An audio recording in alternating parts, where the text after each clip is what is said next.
Olá pessoal, como é que vocês estão? Tudo bem?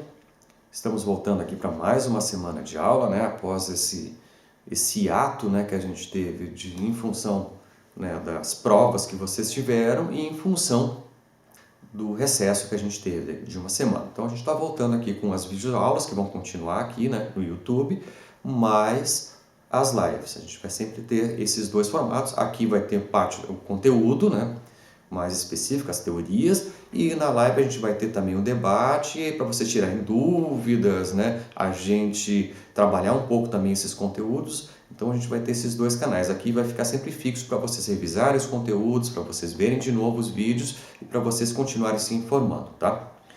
O tema deste trimestre, tá? Do trimestre inteiro, é de Sociologia do Trabalho, tá?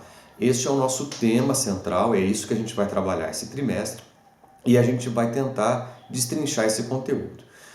Primeiramente, o que é trabalho?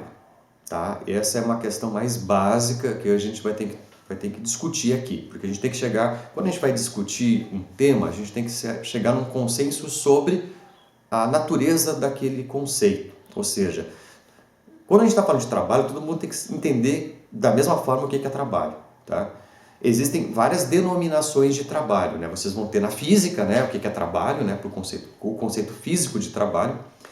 Vocês vão ter o conceito de trabalho no sentido popular, né? Estou fazendo um trabalho de escola, né? Enfim, né? Trabalho como uma ação, né? E a gente vai ter a questão do trabalho na sociologia. Trabalho na sociologia são as condições que o ser humano utiliza para transformar o meio no qual ele vive e para ele gerar sustento à sua vida. Tá? Então, isso é trabalho.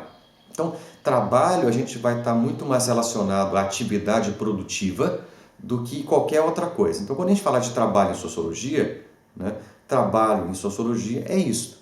Trabalho em sociologia é a pessoa realizar uma atividade laboral, né, de labor, de uma atividade que gere seu sustento. Ou seja, a pessoa trabalhar de mecânico, de professor, isso é um trabalho, né?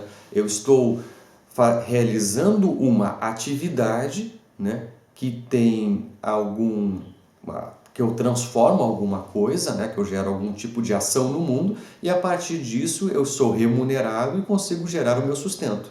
Então, isso é trabalho. Ou seja, quando a gente tem por que essa noção básica de trabalho? Porque quando a gente vai estudar dentro da sociologia, a gente não vai estudar só o que é trabalho, a gente vai estudar a alteração do trabalho ao longo da história. Porque as formas sociais de organização do trabalho vão sendo alteradas ao longo do tempo. Então, dependendo do contexto histórico ao qual a gente está analisando o trabalho, ele vai se expressar de forma diferente. Né? Se a gente vai pegar na história recente da humanidade, isso é muito evidente.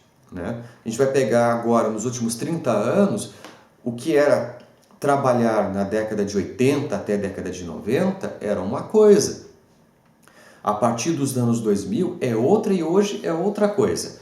Com essa, por exemplo, com o que a gente está vivendo agora, com a pandemia, a gente está vivenciando a ascensão do que a gente chama teletrabalho, né? Que é trabalhar em casa, ou home office, se vocês preferirem o termo. É a mesma coisa, home office ou teletrabalho. Teletrabalho é a forma mais erudita de chamar o que a gente está vivendo agora. Porque o que acontece? A gente está podendo trabalhar de casa, ou seja, ser produtivo, a produzir coisas a partir da nossa casa, e isso gerar um efeito no mundo, né? O que eu estou fazendo aqui, produzindo esse vídeo, né, e ensinando vocês através dessa plataforma, isso permite com que vocês tenham acesso a conhecimento e isso gere um efeito educacional em vocês, coisa que era impensada antes, dentro do quadro, né, que a gente vive aqui de produção de conhecimento, ensino e tudo mais. Né? As coisas não funcionavam desta forma, embora existisse EAD, né, para ensino médio não. Agora a gente está tendo que, num regime de exceção, colocar isso, né, para vocês. Então, esta alteração do trabalho ao longo da história ela é bastante marcante. E essa alteração do trabalho ela está diretamente relacionada à organização social e política. Por isso que isso aqui está vindo depois da gente estudar política. Porque em função, a gente vai retomar várias questões da política, porque em função do modo de organização político ao qual aquele Estado está organizado, isto vai ter um efeito na forma com que o trabalho também se organiza. Então, boa parte do que a gente tem como organização do trabalho no mundo de hoje, ela está diretamente relacionada ao fato da gente viver em uma democracia, né, que tem um certo nível de liberdade, e é uma democracia com características liberais, porque a economia ela é regida, né, através de uma liberdade de ação das empresas e tudo mais. Obviamente que aí eu não estou entrando no debate político se a gente vive num liberalismo pleno ou não, mas as empresas têm liberdade, qualquer um pode fundar uma empresa, qualquer um pode organizar. O sistema econômico ele não é plenamente regulamentado, embora existam regulamentações. Como ele não é plenamente regulamentado, né, a gente não vive num regime em que o Estado diz como a economia tem que ser, mas ele orienta, ele tem algumas intervenções apenas na economia, ele não é um ditador da economia, a gente acaba tendo características em relação ao modo de organização do trabalho muito peculiares. Em outros momentos históricos era diferente. Então, por exemplo, se a gente vai voltar lá na Grécia Antiga, né? Lá no Império Romano, Grécia, quem é que trabalhava? Né? Trabalho, a atividade de justamente gerar sustento, de produzir, ela estava relacionada aos escravos. Quem fazia o trabalho eram os escravos. Por quê? Porque eram sociedades escravocratas. Obviamente que a gente tem que sempre lembrar disso, que o conceito de escravo é diferente do que a gente acaba tendo, digamos, mais moderno. Né? Escravo na Grécia, em Roma, primeiro, não eram étnicos, ninguém era escravizado por cor de pele, por pertencer à etnia, né? Porque uma raça que se considerava superior à outra. Estas ideias eugênicas, elas são posteriores, tá? A gente vai ver isso depois, tá? A ideia de eugenia, né? Eugenia, raça e trabalho. A gente vai ver isso depois. A gente vai associar política a essa questão. Mas dentro de Roma e da Grécia, trabalho era dos escravos. Escravos eram pessoas com dívidas, né? Por exemplo, se eu tivesse uma dívida grande, eu me tornava escravo. Escravos não eram necessários, embora eles trabalhassem, tivessem que gerar sustento, tinha toda uma relação, eles não tinham um nível de violência tal qual existiu, né, na escravidão mais moderna, né? Quando eu falo escravidão moderna, estou falando dos negros, estou falando das colônias europeias, estamos falando do nazismo, né, que escravizou os judeus e outros grupos étnicos. Não estou falando desse tipo de escravidão, tá? Escravidão eugênica, que a gente vai chamar assim. Estou falando de escravidão lá, né, da Grécia e Roma. E essa escravidão ela aconteceu por diversas maneiras, mas esses escravos eram as pessoas que trabalhavam. Quando a gente vai para a Idade Média, quem trabalha, quem gera, são basicamente os camponeses, né? Sistema feudal, quem trabalha, camponês, e os comerciantes, né? Na época chamados de burgueses, né? Porque eles viviam nos burgos, né? Que eram os pequenos comerciantes que viviam ao redor dos castelos.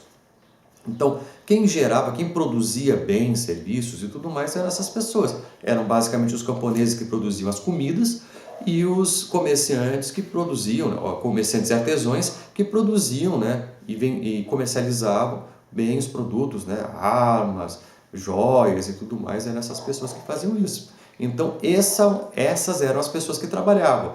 E a nobreza não trabalhava. A nobreza, ela usufruía dessas coisas que os camponeses e os comerciantes e artesãos faziam.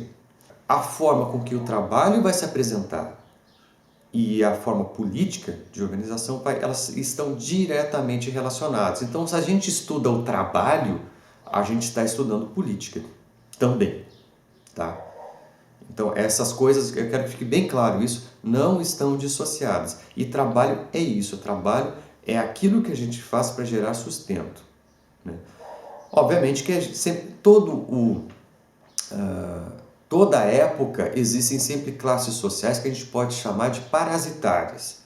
No seguinte sentido, elas não produzem nada, né, e exploram as outras classes, né? Então tem todo o contexto social vai ter isso. Como eu falei, a nobreza, né, no sistema feudal não produzia absolutamente nada, né? Ela era uma classe parasita. Ela simplesmente usufruía dos bens e produtos que outras classes faziam. Em cada contexto social acaba tendo isso, né?